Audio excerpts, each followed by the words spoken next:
A late-night safety experiment, designed to prevent a catastrophe, was the very trigger that caused the worst nuclear disaster in history. The test aimed to see if a coasting turbine could power emergency coolant pumps during a blackout, but the reactor was already crippled by a cascade of operator errors and a flawed design. A sudden, massive power drop poisoned the core with neutron-absorbing xenon, making it dangerously unstable. To raise the power, operators pulled out nearly all of the reactor's 211 control rods, the CEDA critical violation. Unknowingly, they had pushed the reactor into a state with a positive void coefficient, a fatal design flaw. This meant that steam bubbles, which normally slow the reaction, would now intensify it.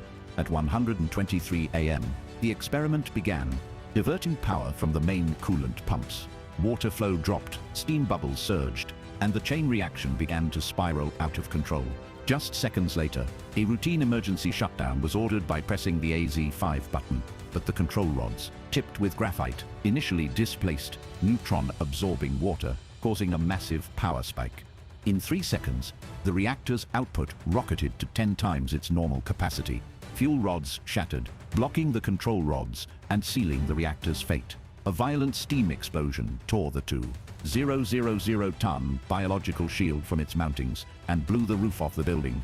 A second, more powerful explosion, seconds later, erupted from the reactor core itself.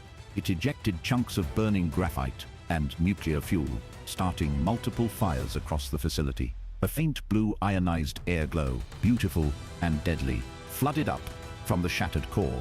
Firefighters arrived, heroes unaware. They were facing an invisible nuclear inferno. They battled the blazes without protective gear, absorbing lethal doses of radiation in minutes.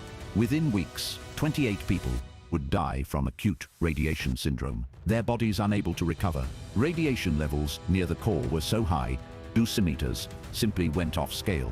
A radioactive cloud began its journey across the Soviet Union and Europe, forcing a global reckoning. The city of Pripyat was evacuated 36 hours later. Its 49,000 residents told they would return in 3 days. They never did. The disaster exposed a culture of secrecy and a brutal confrontation with a force they could not